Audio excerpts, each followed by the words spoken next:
Bien le bonjour. Depuis un certain temps déjà, je souhaitais pouvoir rencontrer l'ambassadrice d'Ukraine pour avoir sa lecture de la situation, et la situation elle évolue beaucoup chaque jour. Dans un premier temps, je lui ai demandé de porter le message de ce qu'on perçoit être un appui encore très soutenu des Québécois à la cause ukrainienne, qui, dans les derniers jours, dernières semaines, est de plus en plus inquiétante avec ce qui fait figure de trahison de la part de M. Trump, qu'on ait été d'accord ou pas avec eux, est assurément le premier président des États-Unis de l'histoire contemporaine à ne plus être le leader du monde libre. Son leadership est négatif et il ne respecte plus la notion de monde libre et de démocratie et de paix et de justice. Je voulais savoir de la part de l'ambassadrice ce qu'elle souhaitait qu'on dise et ce qu'elle souhaitait qu'on fasse. Et je retiens ceci. Il y a bien sûr l'enjeu des avoirs russes gelés, beaucoup en Europe, pas beaucoup au Canada, qui pourraient servir de base de financement à, bien sûr, l'effort de guerre à court terme, mais aussi la reconstruction à venir de l'Ukraine. On comprend que c'est un enjeu complexe, parce que c'est un enjeu qui a des impacts sur le monde des finances, sur les monnaies, sur la réponse potentielle de la Russie en matière d'actifs européens aussi. Mais il y a une réflexion à pousser plus loin, parce que dans cette guerre, j'ai l'impression que l'Occident, par prudence, est parfois deux coups en arrière de la rondelle. Et ça rappelle malheureusement des moments parmi les plus terribles du 20e siècle. La deuxième chose qu'on peut faire, et elle est très concrète, c'est de travailler à augmenter les investissements conjoints entre des entreprises ukrainiennes et des entreprises canadiennes et québécoises. Il y a déjà des entreprises québécoises qui sont sur le terrain en Ukraine, dans un contexte où le Canada et le Québec doivent penser en termes de diversification de leur marché. Je pense que c'est une réflexion à accélérer de façon importante. Vous savez, on a deux adversaires Trump. Il y a l'adversaire Trump qui retire l'appui essentiel des États-Unis à un certain équilibre entre les ennemis ou adversaires du monde libre et nous, d'une façon assez odieuse. Et il y a l'autre, Trump, qui est un prédateur économique, en plus d'être encore un prédateur territorial avec ses affabulations saugrenues sur le Groenland. C'est le Trump des tarifs. Or, une des solutions qui a été amenée pour répondre à la guerre des tarifs qui se met en place, c'est d'augmenter les investissements publics, ce qui est une pratique normale dans un contexte de récession, puis on s'attend à ce que les tarifs au Canada aient un effet de récession. Or, les investissements publics contiennent la responsabilité du Canada de mettre 2 % de son produit intérieur brut dans les dépenses militaires. Et même que le 2 % aujourd'hui, en regard de ce qui est en train d'établir et de construire l'Europe, c'est relativement peu de choses. Et là, on fantasmait un peu, ah oui, moi je vais dire 2032, puis moi je vais dire 2030, puis moi je vais dire 2028. J'ai l'impression que tout ça est un peu tard. Dans une crise de l'importance de celle qu'on traverse, et dans une crise de l'importance de celle qui nous pend au bout du nez en termes de sécurité internationale, je pense qu'il faut procéder plus vite. Or, le marché de ces investissements militaires et des ventes qui viennent avec sera davantage l'Europe qui, pour se protéger, devra assurer, peut-être avec une aide moindre ou négligeable des États-Unis, la sécurité de l'Ukraine. On ne veut pas tirer avantage de la guerre en Ukraine, mais il y aura en effet là des opportunités de marché à ouvrir, notamment, même si je ne suis pas moins pacifiste que n'importe quel de mes voisins, notamment en matière militaire, avec l'espoir bizarre que ça ne serve jamais à autre chose que de restaurer la paix en Ukraine. Donc, ce sont quelques réflexions, qui en sont encore au stade de la réflexion, qui nous permettent de concilier la réponse à la menace à la sécurité mondiale que représente l'inconscience des comportements du président américain et la menace économique que représentent les tarifs dont il menace à peu près tout le monde et son frère d'une façon qui reste encore absolument imprévisible au jour le jour. N'attendons pas toujours de savoir s'il va le faire ou s'il ne le fera pas. Prenons les mesures, et dans le cas présent, prenons les mesures pour augmenter la contribution québécoise et canadienne à un effort européen en soutien à l'Ukraine qui aura en même temps un impact salutaire sur l'économie québécoise et canadienne. Voilà. Monsieur Blanchet. Monsieur Lutnick aux États-Unis dit peut-être qu'on pourrait s'entendre, couper la poire en deux, avoir peut-être la moitié des tarifs ou un peu moins ou un peu plus. C'est pas clair ce qu'il veut dire, mais il dit peut-être qu'en anglais, we could meet in the middle. Vous pensez quoi de son offre et comment devrait réagir le gouvernement? C'est parce que ça ne veut plus rien dire. On a ça depuis le début. On va le faire, on ne le fera pas, on va le faire à telle date, on va le faire un mois plus tard, on va changer d'idée, on n'est pas sûr. Si c'était aussi incohérent que ça dans mon caucus, il y a du monde qui perdrait le dossier. Mais dans le cas présent, celui qui devrait peut-être perdre son dossier, c'est le boss. Parce qu'il est le grand distillateur de l'incohérence dans ce qui est quand même le gouvernement le plus puissant au monde.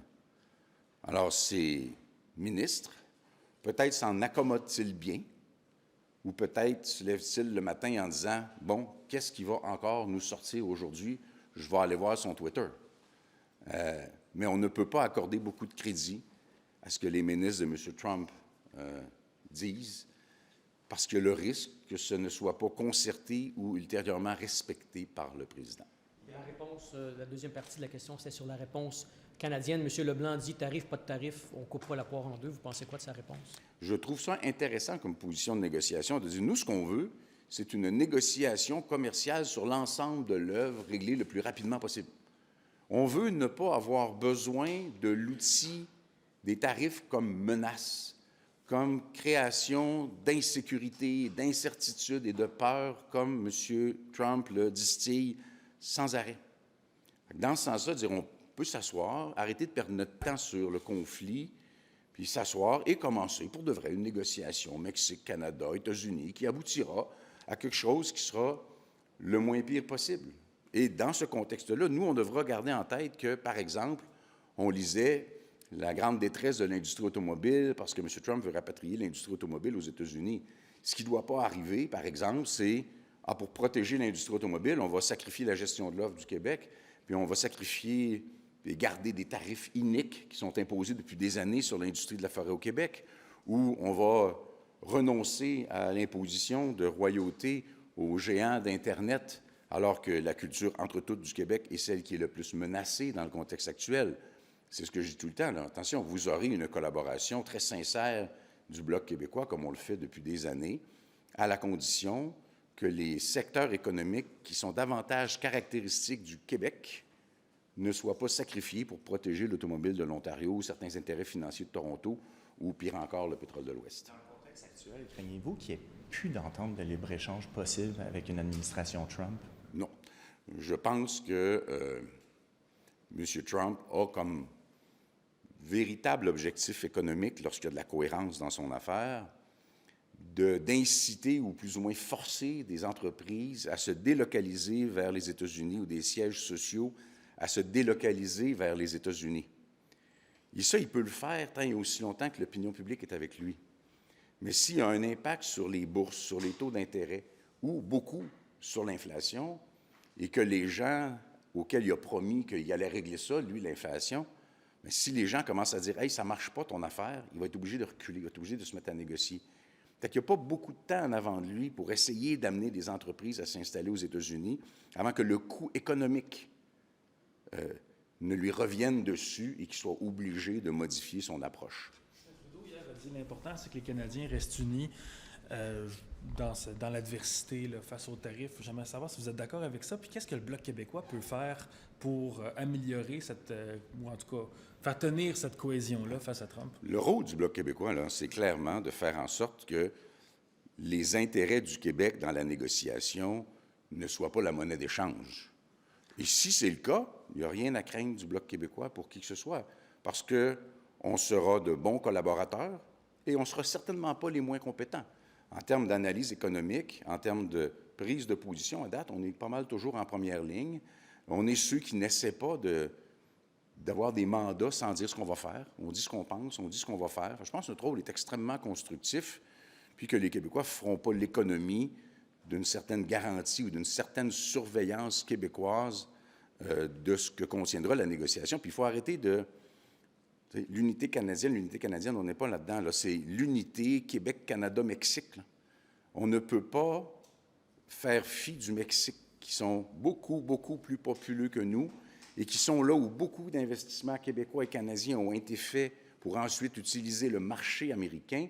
C'est un espace de libre-échange qui inclut irrévocablement le Mexique. Donc, c'est une unité de tous les gens qui ont tout à perdre dans l'attitude de Donald Trump. Donc, c'est le Canada, le Mexique, le Québec, mais c'est aussi l'Europe qui, de plus en plus, commence à tenir un discours d'anticipation, à la fois au niveau économique face aux États-Unis et au niveau militaire, où l'Angleterre, la France se sont beaucoup, beaucoup rapprochés. L'Allemagne a changé son discours récemment pour dire qu'on devra prendre des mesures pour faire face à ces enjeux-là et à ces défis-là. Fait qu'il ne faut pas ramener ça à de la politique strictement canadienne, même si on est en contexte électoral. Il faut le voir comme un grand ensemble. Do you believe that reaching an interprovincial trade deal at this point is crucial to Canada's economy? So far, an interprovincial trade deal has been marked by three things. First, a lie. There are no tariffs between provinces. Second, oil. It became the pretext for Canada to have a pipeline go through Quebec, while we know that Europeans won't want this oil, won't want this gas at the end of the day, before it's even constructed. So that's a pretext which is against us. And one of the rules, which is very important for Quebec, that we want to protect is the language issue in trade. So nothing has been proven about the possible virtue of that. And the main economic partner for Quebec is still Canada. 43% of what we export is to Canada, and 42% of what we export is to United States. Vous sentez-vous davantage canadien? Vous savez, le sentiment d'appartenance des Québécois au Canada est en forte progression. Vous, est-ce que vous vous sentez davantage canadien? Je ne suis pas sous l'impression que ça va durer tant que ça, cette affaire-là. J'ai l'impression que M. Trump a distillé la peur et l'inquiétude, et ça a fait peur à du monde, qui commence à le trouver plus sans dessein que crédible, j'en suis, et le Canada a sauté sur l'occasion de jouer la carte de la peur. Puis là, il y a du monde qui ont dit « Ah oui, on va se rallier », mais j'ai l'impression que ce n'est pas du patriotisme canadien, c'est l'idée d'être un groupe qui travaille ensemble face à un adversaire commun. Mais le Québec n'a pas besoin de faire partie du Canada pour s'allier au Canada et au Mexique face aux États-Unis. Ça, c'est une autre légende.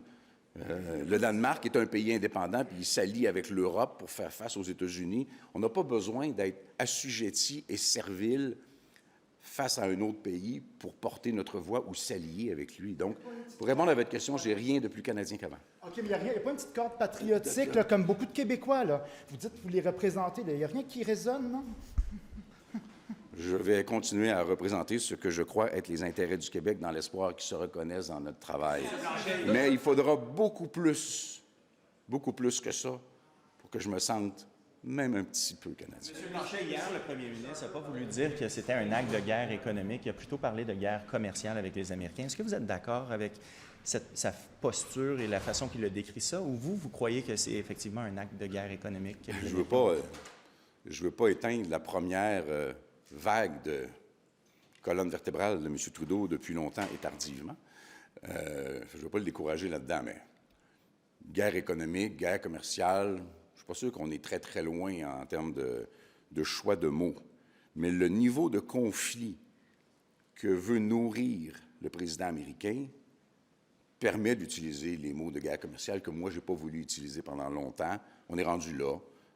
On est obligé d'admettre que ces comportements suggèrent ça. J'ai parlé, en d'autres circonstances, d'un prédateur économique qui s'est allié à un prédateur militaire dans le sens contraire des intérêts du monde libre. Potasse. On vous a entendu sur l'énergie, par exemple, le pétrole, l'électricité. La potasse de la Saskatchewan est effectivement très importante pour les Américains. Hier, dans son discours, M. Trump a beaucoup fait référence aux agriculteurs. Qu'est-ce que le Canada devrait faire? La Saskatchewan, par exemple, en tant que province dans la Fédération, devrait faire avec sa potasse? Est-ce qu'il devrait y avoir des tarifs supplémentaires à l'exportation, par exemple? Le tarif à l'exportation est une pratique économique à haut risque parce que c'est ton acheteur, c'est ton client qui cesse d'avoir confiance en toi. Et on oublie une chose fondamentale dans toute cette réflexion-là. L'objectif, c'est, à de rares exceptions près, moi j'identifie toujours art et culture, l'exception culturelle existe, gestion de l'offre, on en a fait une loi, et prérogatives en matière de politique sociale et prérogatives en matière de politique environnementale. C'est les 4 exceptions que moi je mets au libre-échange. Le reste ne devrait pas être objet de tarifs. Point. Ni la potasse, ni la forêt, ni l'aluminium, ni les pièces en aéronautique, ni... ne devrait pas y avoir... On doit viser ça. Donc, c'est pas... Est-ce qu'on devrait répondre avec des tarifs vers la sortie? Non, on doit chercher une entente de libre-échange sans tarif, avec des exceptions. Avec l'énergie, par exemple, que vous avez par rapport à la potasse ou par rapport... Oui, je pense que au lendemain d'un traité commercial, il va falloir que nos clients aient confiance en nous et nous ne devons pas devenir de mauvais fournisseurs pas fiables. Donc, les tarifs devraient suffire. Trudeau seems to be saying that Trump's ultimate goal is to annex Canada. That's what he said a couple of times now. You're suggesting what the president wants is to attract Canadian businesses to the U.S. You seem to be disagreeing with the Prime Minister's ultimate analysis. Yeah, I don't believe that. I don't believe he wants to annex Canada. That's one of his fantasies, and he might sometimes believe himself. I'm not his psychiatrist. But it's just not even possible. It cannot happen. So do not distillate fear by repeating something which will not happen. There are some real and important threats on Quebec and Canada from this weird man. Let's face the real threats. Justin Trudeau, vous avez semblé avoir une appréciation renouvelée pour Justin Trudeau. Vous avez parlé de la colonne. Justin Trudeau, comme vous savez, sur ses derniers jours, il va quitter comme chef du Parti libéral. Un nouveau premier ministre va s'installer. J'aimerais vous entendre sur Justin Trudeau. Et est-ce que vous avez peur que le Parti libéral du Canada capitalise ou profite, en tout cas, de cet élan-là de patriotisme pour gagner des points dans l'élection contre le Bloc québécois? Je n'ai pas l'impression. Plusieurs choses. Il est exact que dans les derniers jours, le premier ministre a fait preuve de davantage de fermeté. Et il est même, comme on en parlait, allé un peu loin. Je ne crois pas que M. Trump cherche à annexer le Canada. Je pense que c'est une lubie qu'il peut croire lui-même dans ces moments vraisemblables de délire. Mais je ne pense pas qu'il pense vraiment ça. Ça n'arrivera pas. Il faut arrêter. Puis je ne suis pas d'accord avec M. Trudeau quand il dit qu'on va utiliser cette peur-là pour mobiliser les Canadiens, pas derrière l'intérêt du Canada, mais derrière les libéraux. Ça, je trouve ça ordinaire. Non, parce qu'un bon leadership devrait être basé sur la vérité et la vraisemblance de ce qu'on dit. Là, il se trouve, mais ça leur appartiendra, il ne donne pas un gros coup de main à M. Carney si tant est que M. Carney gagne dimanche, parce qu'il occupe de l'espace. Puis M. Carney va devoir arriver et faire semblant d'être un boxeur, moins crédible un peu que M. Trudeau avec des gants de boxe. Mais ça, c'est leur affaire à eux autres. Moi, je ne crains absolument rien parce que je vais avoir une campagne électorale au complet pour dire aux gens que dans tous les scénarios, le Bloc québécois va défendre les intérêts économiques du Québec et on escamote complètement présentement là, les enjeux linguistiques qui sont aussi réels qu'ils l'ont toujours été. On s'en va en Cour suprême avec l'argent des Québécois contre le Québec. Les enjeux de laïcité, même chose. On s'en va en Cour suprême contre le Québec avec l'argent des Québécois. Des enjeux environnementaux qui sont propres et caractéristiques à la vision que le Québec a de lui-même. des enjeux, évidemment, art et culture, qui sont très caractéristiques au Québec. Donc, tout ça mis ensemble, ça va exister en périphérie des enjeux purement commerciaux.